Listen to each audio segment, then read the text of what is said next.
Wow, ang ganda ng ating Pilipinas mga kababayan. At dito tayo ngayon sa May Quezon Bridge mga kababayan. Ito ang tulay na nagdudugtong ng Quiapo at ng Luton. At ito po ay pinangalan po sa dating Pangulo na Manuel L. Quezon. Kaya ito,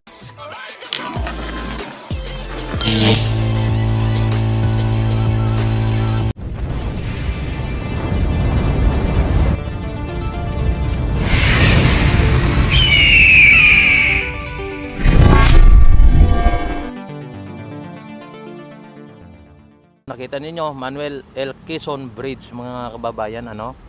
At ito, sa mga hindi po nakakaalam, nung si Manuel L. Quezon ang naging presidente, nung siya ay nanungkulang sa Pilipinas bilang isang presidente, ang Quezon City po ang siyang kabisera ng ating bansa, ng buong Pilipinas. At ito po ay na-turn over sa Manila sa panahon na po ni Pulakay Edralim Marcos, ano, ni Ferdinand Edralim Marcos. Ayan, at naibalik dito sa sa Maynila dahil dito po ang Malacanang. Pero bago niyan ay naging kabisera po ng Pilipinas ang Quezon City. Ayan, at maraming salamat, no. Talagang ito po ang Ilog Pasig Esplanade ay ipinagawa po ng ating First Lady Lisa Marcos. Sa mga hindi po nakakaalam, sa mga assuming dyan na nagsasabi na ito ay pinagawa po ng dating Pangulo, ay hindi po yan totoo at yan po ay kapik newsan. Ito po ay gawa po ng private sector na tumulong sa pamamagitan po ni F. Elisa at idinonate po sa ating pamalaan. At ito ay talagang private sector ang nag-ano nito, no, na ambag-ambag para sa ganun ay maisakatuparan itong Ilog Pasig Esplanade mga bayan. At yan po ay sa pamamagitan ng ating First Lady Lisa Marcos. At kapag may mga na-accomplish na mga ano dito, o may mga nagawa dito, o may mga na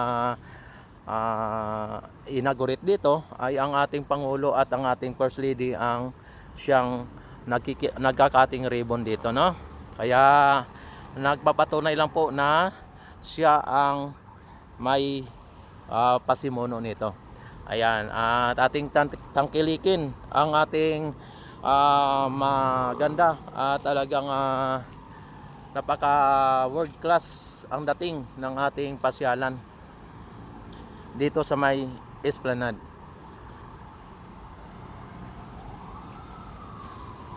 Yan, sa ngayon ang ating Ilog Pasig mga bayan ay talagang medyo may kalabuan po ang ang tubig. At wala na po tayo nakikita mga water lily mga kababayan, hindi katulad ng dati na talagang halos mapupuno ng water lily dito o ng water hyacinth.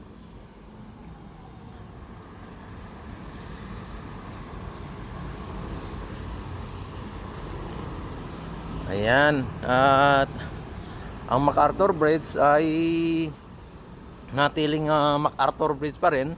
Ang itsura ay ganun pa rin. At dati akala ko ay palitan yung mga ilaw o lagyan ng mga ilaw at pagagandahin din ang MacArthur Bridge. Kaso ito na po nangyari, linagyan po ng LED lights para sa advertising.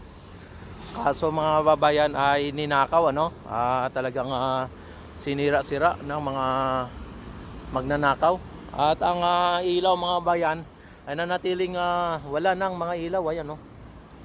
Talagang walang ilaw po yung Pinanyaka railings, ano? Ayan, no? Kaya dati ay talagang natutuwa nga sana ako na nung sabi nila ay lalagyan, ano? Pero anong nangyari? ay kahit na ni isang ilaw ay hindi po linagyan, kundi itong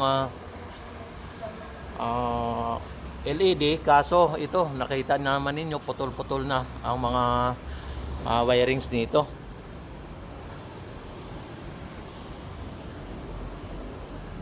Ganon din po dito sa may kabila, no? Yan, no? Ito po ang kanyang main switch. Kaso ang nangyari, switch na lang, ano, wala na. At putol-putol na po ang mga yan, mga ano niya, PVC or mga linagay ng mga wire. At wala na pong nakakunik, ano? Yan.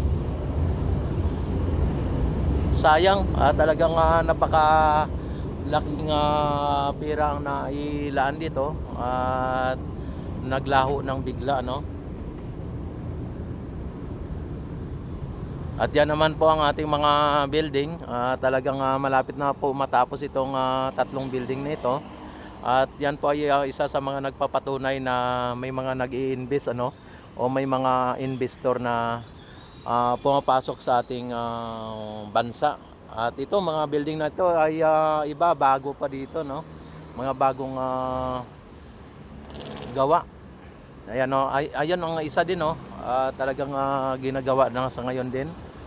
At pareho sila nito. Yan, malapit na po yan. Hindi lang po tatlo ang nagagawa dito o apat. Ayan, no? Yang ng tatlo, tapos doon ng isa. At mayroon pa rin po doon sa likod, no? At dito sa may area ng Binondo, papunta doon hanggang Delpan, ay marami pong mga building na mga isinasaayos at mga ginagawa, no? O talagang marami pong mga negosyante. At dito ay kahit na mga maliliit na mga negosyante ay may mga nagninegosyo katulad nito, mga bayan, at lalo na kapag ito ay naakupahan na lahat, ano. Pero balita ko kasi medyo may kamahalan ang ano dito, ang upa dito sa may mga kiyos na ito. Sana ay wag samantalahin po ng pamunuan, at yan po ay dapat isipin din nila na ang mga maliliit na mga negosyante ay nag-umpisa o nagsisimula pa lang, ay dapat ay kanila pong kanilang suportahan, no? Hindi sa pamamagitan po ng pansamantala pagsamantala sa mga negosyante, kasi kapag pagsamantalahan mo po yung mga negosyante ay mawala lang po yung mga mga puhunan nila, at matutuluyan na pong mawala yung kanilang mga negosyo. Kaya bawas din po yan sa kita ng ating lokal na pamahalaan.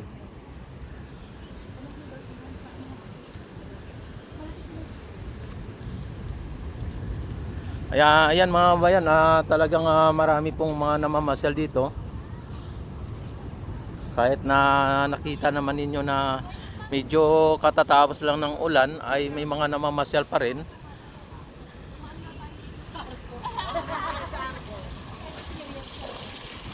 Ayan. Talagang lalo na kapag gabi, mga kababayan, ay talagang napakaganda dito. Ang mga ilaw ay talagang nang aakit sa mga turista, no?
Ayan mga kababayan, ano? At itong post office ay malapit na rin po ito matapos kasi ginagawa na po ito. Ano? Talagang nakatambak na po yung mga diyan, mga nasunog na mga kagamitan dati.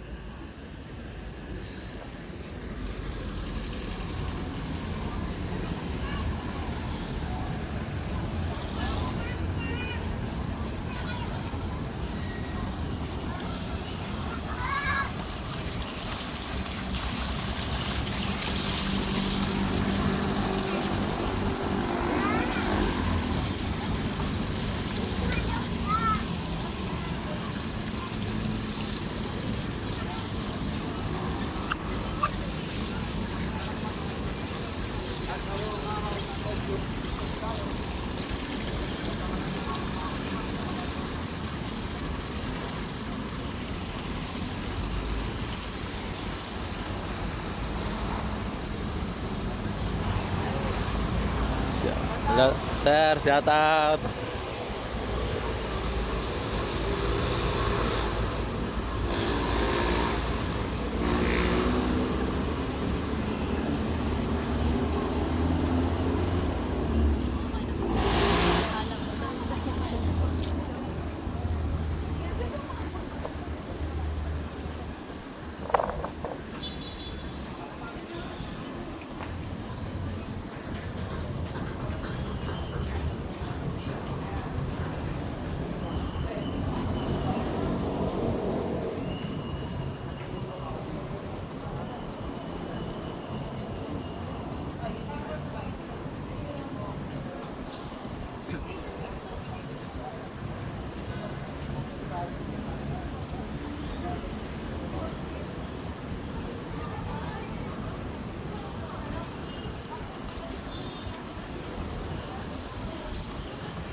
Hello, shout out kayo.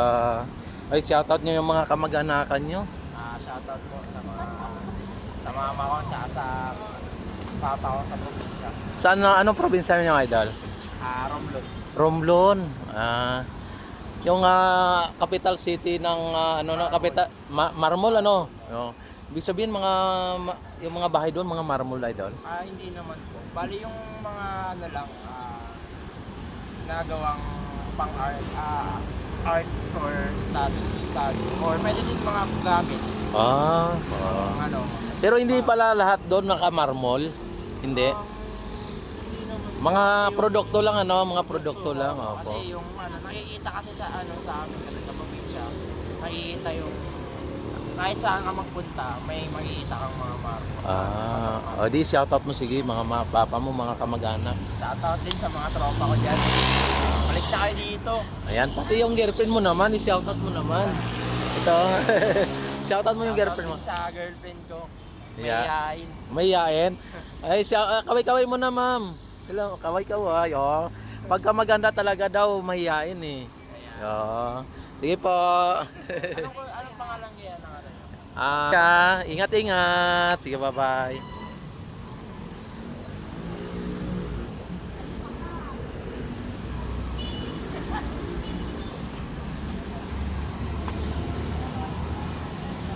Ayan mga kababayan, dito ay naka-open na po yung ano dito, yung fountain dito, no? Talagang napaganda po ng esplanade mga kababayan. Ayan.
Grabe ang ano dito, ang sarap ng simoy ng hangin dito mga kababayan.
Ayan, dito tayo ngayon sa may Plaza Mexico. At papunta na tayo sa may Maestranza.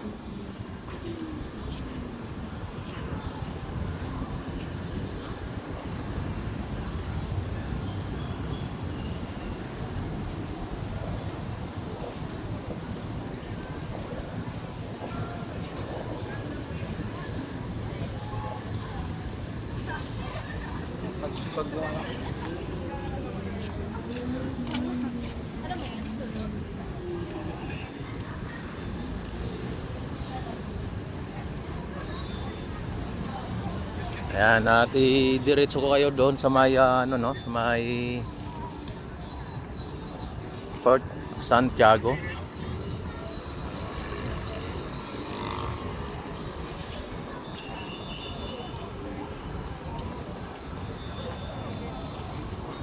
Ito po ang China-Philippines Friendship Bridge.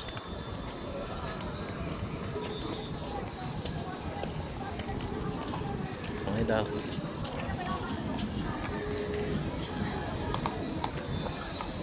Yan. At ito naman ang maestran sa mga kababayan. Hello, shout out.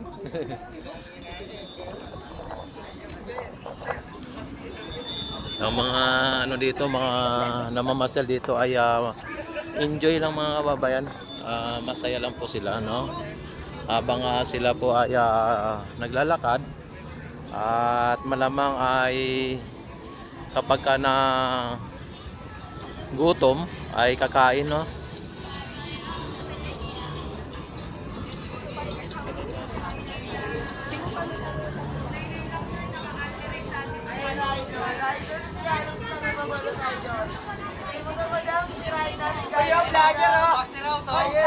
Ano, shout out, shout out. Viral, ikaw yun. Nakita kita, alam ko ikaw yun.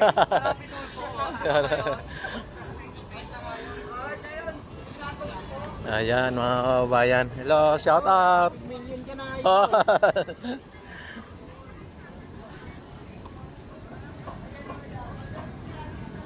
Ayan, oh, nakita naman ninyo dito mga kababayan, napaka-relaxing. At ito ay medyo maaga pa, medyo mamaya ay talagang makita ninyo ay dadami pa ang mga tao dito o mga namamasyal dito. Napaka-relaxing po dito mga kababayan. Talagang makita ninyo yung talagang napakagandang mga tanawin, no?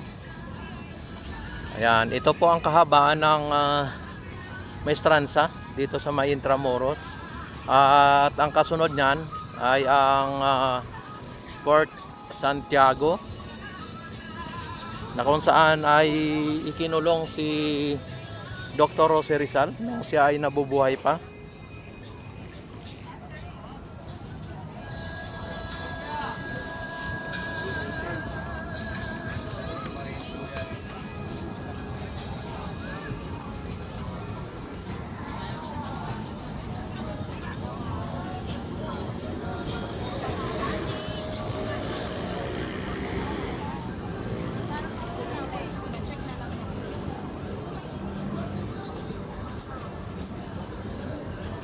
Ayan, don't forget like and subscribe my YouTube channel.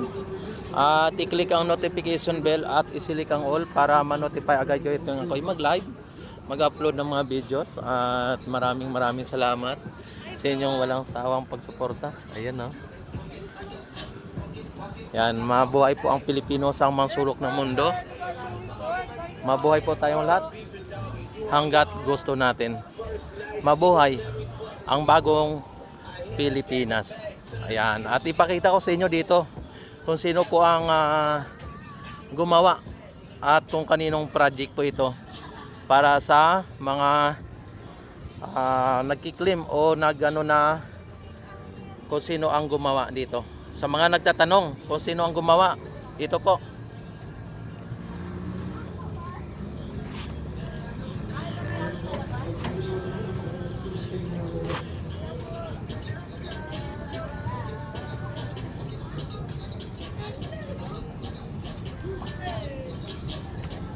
Ayan, maraming salamat. At mabuhay po ang Pilipino sa mang sulok ng mundo. Mabuhay ang bagong Pilipinas.